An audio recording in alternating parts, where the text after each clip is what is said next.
उस समय हम रुई धुनते थे, पूड़ियाँ बनाते थे, फिर सूज काटते थे। वो ज़माना अलग था। सगला भाई राम राम मैं थारो देसी पत्रकार रवि खबरलोक चैनल पर थारो बहुत बहुत स्वागत है। झुंझुनू की आवाज़ खबरलोक चैनल अगर थे अभी तक सब्सक्राइब नहीं करो तो सब्सक्राइब जरूर कर लो। सब्सक्राइब करने के लिए जो सब्सक्राइब बटन है यो दबाओ और के पास में जो बेल आइकन है यो भी दबा लो ताकि जो भी नेक्स्ट वीडियो डलेगो भी को नोटिफिकेशन तुरंत मिल जाएगो। आज आप जो बात करा झुंझुनू का जो अपनो शहीद सुभाष चंद्र बोस पार्क के बैठे पहुंचा हाँ तो अठे जो देखना बात करा कि काफ़ी जो स्वतंत्रता सेनानी भी पहुंच रहे हैं और काफ़ी पूर्व सैनिक भी जो अपने अठे पहुंच रहे हैं। आज जो आप सुभाष चंद्र बोस की जो जयंती मनाने जा रहे हैं बिग उपलक्ष्य में आज अठे प्रोग्राम रखे हुए है तो बातचीत कर सं चाल के जो मिल सं और थाना भी जो मिला सं कि कौन कौन ही जो अठे पहुंच रहे हैं और के प्रोग्राम जो अठे आयोजित करवाए गए हैं। तो चैनल पर बना रहो, वीडियो लास्ट तक पूरा जरूर देखो। जो देखा और बात करा कि आज अपने जिला का जो स्वतंत्रता सेनानी जो बुजुर्ग जो स्वतंत्रता सेनानी अभी अठे पहुंच रहे हैं और आज 102 साल है जो उम्र की बताई जा रही है और अभी बातचीत कर से आ पाऊँ 30 दिसंबर को 13 में प्रवेश कर गया। अच्छा जी, हाँ। अभी बताओ तो कुछ जो आज के प्रोग्राम है जो ठे रखे गए हैं के बारे में। अब सुभाष बाबू के प्रोग्राम उनको बहुत देखा है। हाँ, गाड़ी में बैठे हुए वो सलाम करने को गए थे, बस इतना है। बताओ थोड़ा सुबह के बारे में। आज अपना युवा ही जो जानना चाहूँ जेल के घर जेल में फिर बाद में मारने निकलने को कोई साधन को नहीं हो।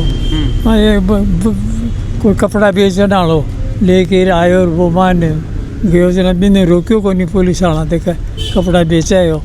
फिर बाने गठड़ी लेगी सुभाष बाबू बिन तो छोड़ दिए ठेर बाप गठड़ी ले बाहर नहीं निकले। बाद देखियो कपड़ा बेचनी जाए निकलेगा पास गुंगार बैरा बढ़कर गाड़ी में बैठ गया और बर्लिन पूछा काबुल गया। पहले तो काबुल गया, काबुल के बाद में बर्लिन गए। अच्छा जी, तो जी टाइम थे भी युवा हा तो बहु कता की प्रोत्साहित मतलब कसो की उत्साह तो क्योंकि काफी नारा लगाने में उत्साहित था। मैं तो नारा लगाता भागा जागीरदारा को जमींदारा को दबदबो उठे नंबर रहता पीछे फलाणो आदमी कटे गयो फलाणो कटे गयो। हमारे पिताजी यहाँ नंबरदार बोला चौधरी तेरे बेटा ने रोक ले। तेरा बोले भाई मेरे तो रुके थे कि जानो जी आधारी चौधरी रखो बस मैं आऊँगा जी। माँ का विचार भी आज़ादी की तरफ ही मिलता जुलता है। पुराना आदमी होता है। तो अभी मतलब स्वास्थ्य पानी कतो की साहब स्वास्थ्य संतोष कर रहा है जैसे से अब दंगल कुश्ती लड़ा करता बैठक उठक कटा कर भाई जमाना ही गए। मैं तो गया विद्यार्थी भवन में रहते थे। हाँ। काफ़ी मेरे बहुत अच्छे मित्र थे उस समय हम रुई धुनते थे, पूड़ियाँ बनाते थे, फिर सूज काटते थे। वो ज़माना अलग था। आज तो दिन ही को मतलब देखने सोचने को नहीं है। सोचने को नहीं। काफ़ी परिवर्तन था नज़र आ रहे हो अभी है। बहुत ज़बरदस्त, बहुत ज़बरदस्त। बताओ कोई किस्सो जी टाइम को जो थोड़ा बहुत कुछ है कोई याद आ रहे हो अभी। उन्होंने लाख बाग कई तरह के लगा कर वो बंदोबस्त शुरू में लागू किया था। उसका विरोध कर देते हम तो नवलगढ़ में रावल साहब की कोठी पे आकर के वो रुकते थे। तो वहाँ एकदम मैं गया था, एक विद्यादेव जी वकील थे वो उनसे बहस करने को और बात करने को। तो उनको बताया कि ये लाख बाग बेकार है, इसको उठाओ इसको उठाओ। हटाता कौन, हमारे करने से थोड़ी को उठाते।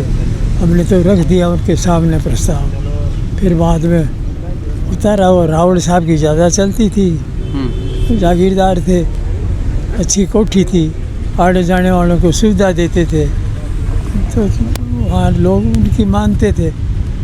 हम जो पीछे से करते रहते थे हमारा तो झगड़ा ही चालू रहता था हमेशा। खतौनी वापस ले रहे थे, खतौनियों में पैसे ज़्यादा बढ़ा दिए थे ना तो खतौनी वापस ले रहे थे।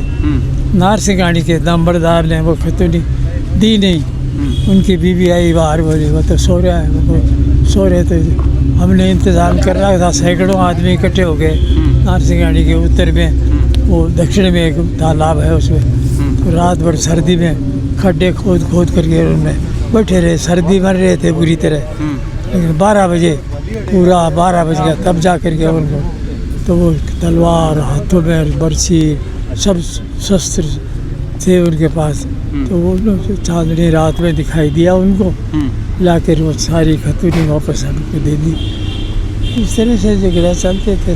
नंबरदार थे वो, खुशामद करते थे राजा ठिकानेदारों की। ठिकानेदारों के पास 10-20 घोड़ियाँ होती थी। लोग अब पढ़े लिखे होते नहीं थे, वो घोड़ी के साथ चढ़ के जाते थे, तो देखते थे ये कोई महान सा सम्राट है। बूढ़ा ज़माना था। आज की स्थिति में ये बैठे ना लड़के, वो बात नहीं थी। बहुत गरीब थे, क्योंकि जो कुछ होता था वो तो लगान में वसूल कर ले जाते थे। उनके पास कुछ नहीं रहता, भूख रहती थी उसके पास। ज़माना ही अलग था, बड़ी मुश्किल से वो आज़ादी मिली। तो थारो जो थोड़ो सो संघर्ष किया पर देखा तो अठे भी कोई प्रयास करा गया या सुभाष जी कदे राजस्थान भी आया या अपने जयपुर जी टाइम लाग तो शायद कदे अठे आके गया हो? नहीं, हाँ, सुभाष नहीं है। तो मैं दिल्ली तक ही रिया बैठे बस। हाँ, आने का मौका ही नहीं मिला। बाद में तो वो उधर चले गए, पहले तो जेल में रहे वो। हाँ,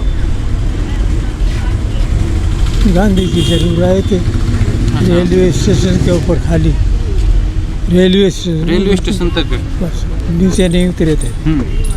वो जमाना था, याद करते हैं कभी कभी, कोई बात याद आ जाती। लड़ाई खास तौर से जागीरदारों से थी। जागीरदारों की मुख्य रूप में, क्योंकि इनके पास 5-7 घोड़ियाँ होती थी, उनको जल्दी ले करके एक साथ दब निकलते थे, तो घोड़े जहाँ आदमी थे वो सब डर जाते थे, हाथ जोड़ते थे, राम राम साहब, राम राम साहब कैर के नीचे खाटा, सर्दियों का मौसम हो, जो खाटा खोद खोद माँ सुतारिया। अरे 12 बजे जना चौधरी का घर आ गया। तो जो देखा काफ़ी जो अनछुआ पहलू ही जो आप जाना और भी जो बात करा का अपना जो काफ़ी पूर्व सैनिक ही जो थे ये टाइम जो आपनो सुभाष चंद्र बोस पार्क एक मान पूछ रहे हैं। आज को प्रोग्राम तो बहुत बढ़िया रखे हुए हो कि जी आपने देश की गुलामी ने तोड़ने के लिए और सुभाष चंद्र बोस ने त्याग करियो, आपका शरीर तकात, आपका समाज तकात, आपकी फौज तकात। बहुत बड़ी बात है, बहुत खुश है बात का मैं। आज किसान है और किसान का तो दुखी है। क्यों है? देश का मालिक कौन ही? किसान और जवान। बिल्कुल। देश का रक्षक कौन ही? किसान और जवान। देश ने पालनिया कौन ही? किसान और जवान। आज माँ की हालत देखो, माँ का टापना पर फूस नहीं है, बच्चा ने पढ़ाने के लिए फीस नहीं है और पढ़ने के लिए कपड़ों नहीं है। क्योंकि नहीं हो जा जो बागडोर देश की प्रांत की देनी चाहिए तो किसान का हाथ में देनी चाहिए, हमारी मांग है जी। फिर जो पूर्व सैनिक हैं भाई ये चीज़ की मांग कर रहे हैं कि जो देश की बागडोर है बस सिर्फ जवान और किसान के हाथ में जो होनी चाहिए। आज नेताजी सुभाष चंद्र बोस की 125वीं जयंती हमने यहाँ झुंझुनू में मनाई है और उसमें सबसे बड़ा सौभाग्य मैं यही करता हूँ। आज सुभाष चंद्र बोस की जयंती, जिसमें आज हमारे झुंझुनू के सबसे वरिष्ठ स्वतंत्रता सेनानी तो रामेश्वर जी तो आए हुए हैं। तो हम तो इन बुजुर्गों के आशीर्वाद से और सैनिकों के हितार्थ और गुमनाम शहीदों को सम्मान देने की हमारी मुहिम है, जिसका हम कार्यक्रम समय समय पर करते रहते हैं। हमारे पूर्व सैनिक सेवा परिषद के कर्नल बुंदेला साहब भी जयपुर से पधारे हुए हैं और बहुत बड़ा सौभाग्य है कि इस वीर दरा में ऐसे ऐसे महान हस्तियाँ हैं जिनके हमें दर्शन होते रहते हैं जी, और उनका आशीर्वाद हमें मिलता रहता है जी। सर जी कुछ बात करा आप कि सुभाष जी का आप विचारों की थोड़ी सी देखा कि काफ़ी प्रयास है आज़ादी के लिए करे, तो कि बा का प्रयास है जो पूरा तरीका हो या फिर आज़ादी का जो मायना है पूरा तरीका लागू हो पाया या फिर कुछ चीज़ ही जो अभी छुप के रहेगी? देखिए, आज़ादी तो मिल गई है देश को और उसमें सबसे बड़ा योगदान सुभाष जी का था, लेकिन उनके जो विचारधारा है अभी जैसे अभी हमारे एक वक्ता बोल रहे थे कि जो उनके विचार थे उनको अगर हम सही रूप से फॉलो कर लें तो एक बहुत बड़ा उनके श्रद्धांजलि होगी। इस प्रकार से हम अपना काम कर रहे हैं। हम लोग यहाँ जयपुर से अखिल भारतीय पूर्व सैनिक सेवा परिषद से आए हैं और ये मंडावा मोड़ पे उनकी जयंती बना रहे हैं। सबसे बड़ी बात आज ये है, दो चीज फैक्टर हैं। सबसे बड़ी बात तो ये है कि इस जयंती को पराक्रम दिवस के रूप में मना रहा है पूरा देश। बिल्कुल।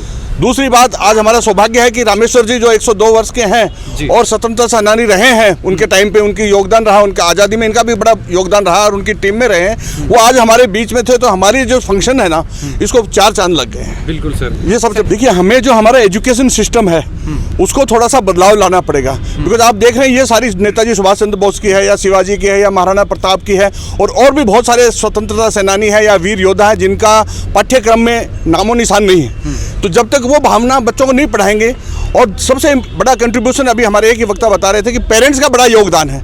आप बच्चों को क्या संस्कार देंगे, किस रूप में बच्चा जाना चाहेगा। आजकल हम लोग क्या सोचते हैं, हर आदमी कमर्शियल साइड में जाता है, अभी पैसे कमाओ पैसे कमाओ कमाओ।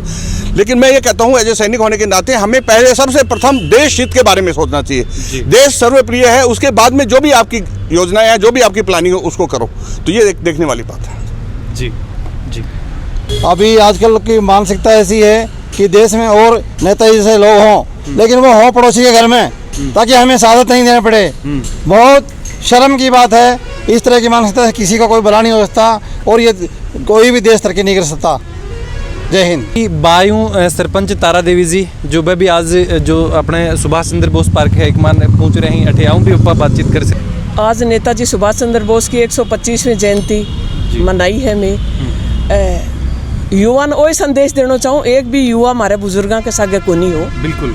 तो कंधे से कंधों मिला कि युवा साथ चलेगा, यदि आगे की पीढ़ी का जो ज्ञान है हमारे कने, जो भी विश्वास है हमारे कने, जो भी आपा सुभाष चंद्र बोस या जतई स्वतंत्रता सेनानिया से आपा देखियो है देश आज़ाद करवाया हमारे, वो ज्ञान थोड़ा बहुत साथ रहे कि साथ में बैठ की कोई जयंती है अपना जो देश आज़ादी में सांस आपा ले रहा। हाँ भाई युवा भी बराबर आको सहयोग करेड़ो अभी का साथ ही सांस ले रहे हैं। अगर ये नहीं होता तो आज भाई युवा सांस को नहीं ले सकता, भाई आज़ाद देश का सिपाही को नहीं होता भाई। तो मैं वही संदेश देना चाहूँ युवाओं ने बराबर यहाँ का कोई भी प्रोग्राम में भाग लेना चाहिए, जो देश के लिए आपका प्राण निछावर करें।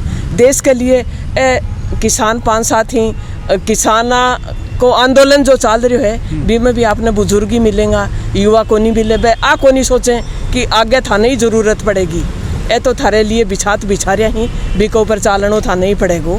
तो वहाँ को सहयोग भी जरूरी है। युवाओं ने यहाँ के कार्यक्रम में आके जल्दी से जल्दी भाग आगे से हो की और अपने आप भाग लेना चाहिए।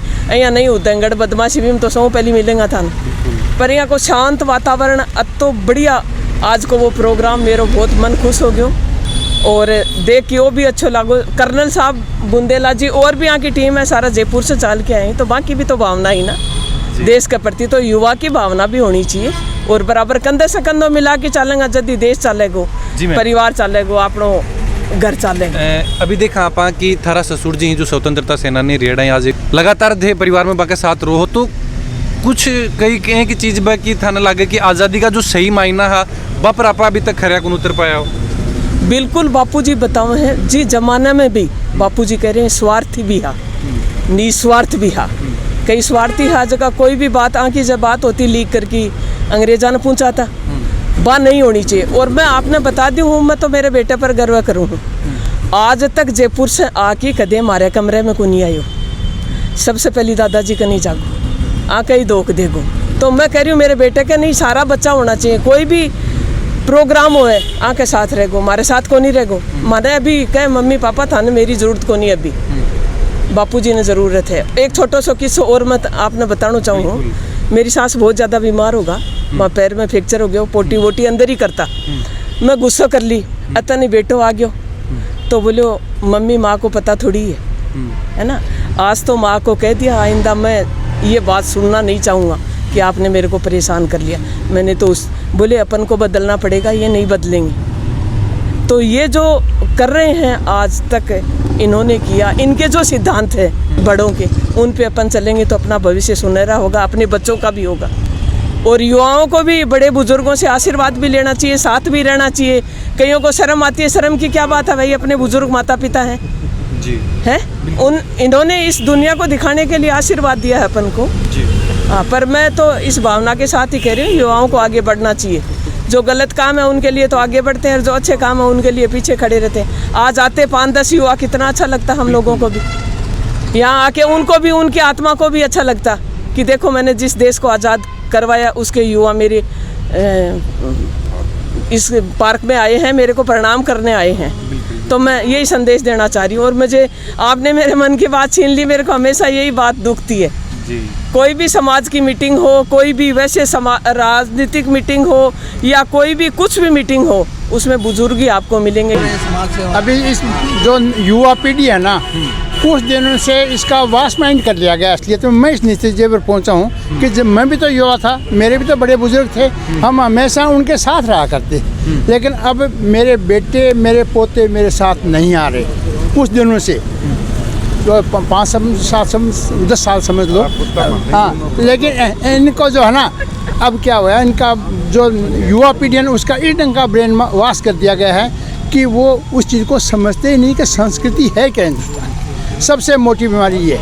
मैं 1986-85 में पेंशन पर हो गया था, ठीक है ना, गारंटी अवार्ड लेके आया था।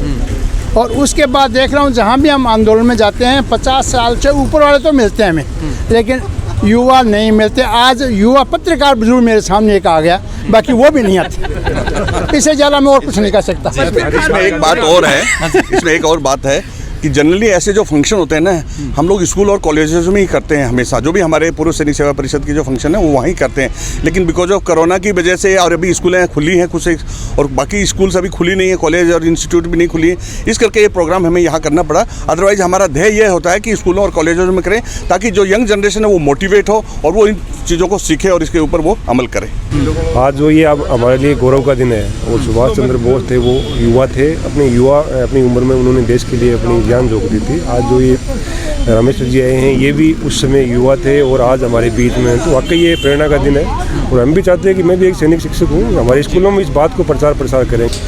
तो वीडियो के बारे में थारा जो भी विचार हैं जरूर थे कमेंट बॉक्स में लेके बताओ। देसी खबर के लिए खबर लोग चैनल ने सब्सक्राइब जरूर कर लो। सब्सक्राइब करने के लिए जो सब्सक्राइब बटन है यो दबाओ, और के पास में जो बेल आइकन है यो भी दबा लो, ताकि जो भी नेक्स्ट वीडियो लगू भी को नोटिफिकेशन तुरंत मिल जाए। जय झुंझुनू, जय राजस्थान, जय हिंद।